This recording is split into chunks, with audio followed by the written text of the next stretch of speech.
Assalamu alaikum warahmatullahi wabarakatuh, everyone. Welcome back to another episode of the Islamic podcast. I'm actually joined by brother Amy and Jay. Yes, I just got back. Yeah. So basically today we are reacting to this Christian apologist named Sanctus. Yeah, I named the stream Sanctus the Flop because I've never heard of this guy. Shut the up. So basically, that's the first time I saw his video. He made a response video to Saif Talk. So basically, Brother Saif made a video criticizing his video where he basically highlighted what Thomas Aquinas has to say about Prophet Muhammad Salam. And this video is his response to him, basically. But the thing is that, in his attempt to make himself look smart, he just constantly calls out these quote-unquote fallacies, but he doesn't even understand what those fallacies even mean. Oh my God, this guy is calling out all this, smart names, smart terms. He must be right. All those Latin fallacies. Oh, ad hominem. Oh, poisoning the web. Oh my God. Oh, yeah. Red herring. Oh, wow. He's so amazing. I'm smarter. I'm better. I am better. This is the video. So let's get started, inshallah. I made a video on how St. Thomas Aquinas refuted the errors of Muhammad in Islam. And I quoted various passages which Aquinas... Why does he sound like a robot? This is the sound of a robot. Throughout the whole video. may have used to demonstrate Islam's errors. Not too long after, the Islamic or Muslim YouTuber Saif Talk made a response or rebuttal video to mine. Now, before we talk about where Saif goes wrong in his video, I want to talk about the logical fallacy titled a tu-quoque fallacy that is sometimes mistakenly used in argumentation, and if used, makes your argument's reasoning invalid. Merriam-Webster defines this logical fallacy as such. So, basically, he's trying to give a definition from the tu-quoque fallacy, but what he doesn't tell you is that the tu-quoque fallacy is only fallacious when you say something like, say that I smoke cigarette, right? And I go to someone and I tell him, hey, you should not smoke cigarettes because if you smoke a cigarette, you could get cancer, right? And the person responds and says that, yeah, but you smoke cigarette. Since you yourself smoke cigarettes, so smoking cigarette must not be that bad, So it's basically a form of argument where you point out someone's inconsistencies as a justification for why he is incorrect. Now, this is fallacious because just because someone is inconsistent in their own position doesn't mean that, The statement is false. That statement is false or wrong. Yeah. That statement is making. Because the statement is true, even though the guy is smoking, he is indeed making a factual statement. Yeah. Yeah. So basically, it doesn't follow. Retort, charging adversary with being or doing what the adversary criticizes in others. What? It also states a typical tu quoque involves charging your accuser with whatever it is you've been just accused of, rather than refuting the truth of the accusation.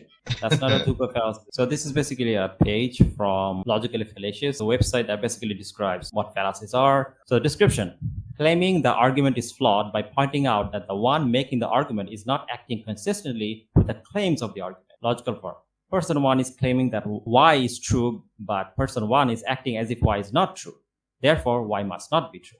So, and that's the argument. When he gives the definition that a tu quoque simply means charging your accuser of being inconsistent, that's not tu quoque. Tu quoque is when you charge someone with inconsistency and then say, because of that inconsistency, that person is incorrect. Okay, that's the fallacious argument.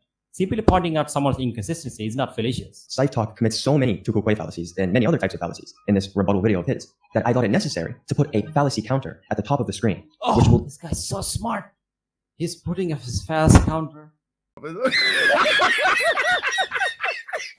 Aquinas tried to refute Islam but failed miserably. He didn't speak about Allah subhanahu wa ta'ala or the concept of God in Islam. His arguments against Islam were emotional and frankly stupid. Alfred Guillaume, who was a British Christian Arabist, was a scholar of the Hebrew Bible, the Old Testament, Christian and Muslim theology as represented by Shahrastani and St. Thomas Aquinas. Though none was better equipped than St. Thomas to undertake an exposition of the Catholic faith, it is, I think, clear that he felt himself at a disadvantage in writing against people whose books he could not read and of whom he knew only from the translations of others. He obviously had no similar knowledge of Mohammedans. A work written under such conditions is likely to be gravely deficient. Alfred Guillaume knew that Thomas Aquinas was ignorant about Islam and his arguments were gravely deficient. This objection seems to be a straw man of what Thomas Aquinas is arguing, and therefore a straw man fallacy. How is this a straw man? He's telling us that Alfred Guillaume, a very well-known Orientalist and Arabist, does not know what Aquinas was arguing about. Okay. So basically, a straw man fallacy is when he misrepresents someone else's argument, right? So, for example, here he's not misrepresenting Thomas Aquinas' argument. He's simply saying whether or not Thomas Aquinas is a reliable authority when it comes to Islam. That's it. Basically checking his credibility. Yeah, I mean, he himself makes a straw man, and then he's calling, saying the brother Saif made a straw man.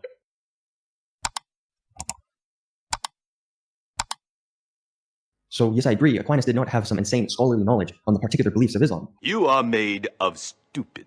Islam is false because in Islam it is allowed to have relations with your female servants. Is this really a valid argument? Of course not. If Prophet Muhammad ﷺ is a false prophet, then Abraham ﷺ is also a false prophet for doing exactly the same thing according to the Bible. Genesis 16 verse 2. So she said to Abraham, the Lord has kept me from having children. Go sleep with my slave. Perhaps I can win a family through her. Abraham agreed to what Sarah said. I don't care if you believe this is a sin or not. Is Abraham ﷺ a true prophet of God or not? If he's still a prophet even after having sexual relations with his female servants, then the argument of Thomas Aquinas falls apart. In this next clip, Saif is responding to an argument from Aquinas in which Muhammad gained followers quickly by pushing forward the allowance of various lustful desires, such as having sexual intercourse with as many slave women that a Muslim may have.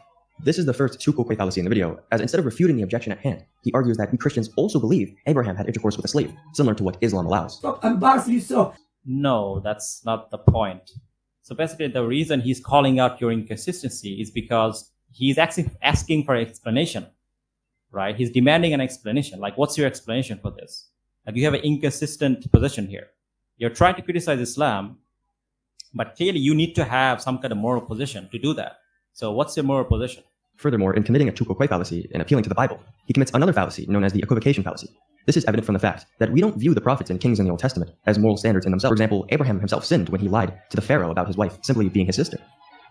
Like, he's claiming that this is a sin. How is this a sin? Like, in order for something to be a sin, God has to say this is wrong, right? He needs to show or prove that it's a sin. He's just claiming it's a sin. Like, it's a sin based on what? You know, the Old Testament definitely doesn't say that. So where does it get that from? So our moral standards come not from men who are corrupted in sin, but from God himself, who also became incarnate in Christ Jesus. He is the only perfect moral standard to which we follow. This is different from Muhammad, who espoused these lustful teachings, and yet is at the same time a moral guide for Muslims for all ages. We don't think what he did is wrong. So if you're saying that this is wrong, like having concubines is wrong, then prove to us. Like, what's your moral guidance here?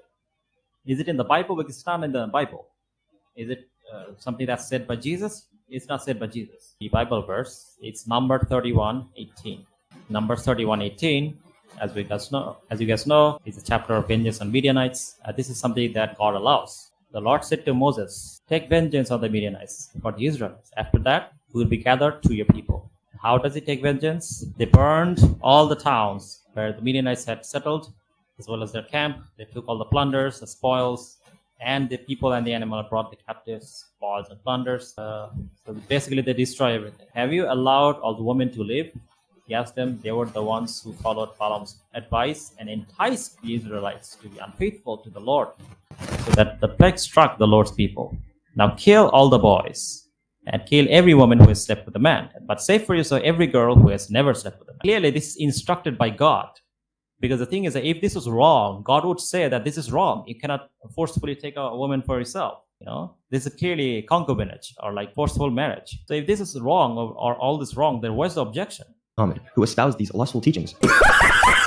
Majority of Christians who wrote against Islam base their claims on emotional arguments. An appeal to emotional fallacy occurs when an audience is pressured to accept a poorly supported conclusion based on evocative imagery or emotionally charged language. This argument from Aquinas is not an appeal to emotion. It's a moral critique of what Muhammad and Islam teaches.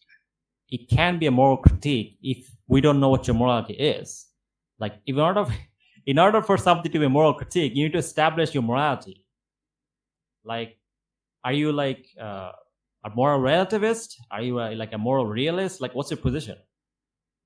Like, are you like do you follow like some other morality? Like, what's your criteria here? You're clearly not following the Bible because God allowed these things in the Bible.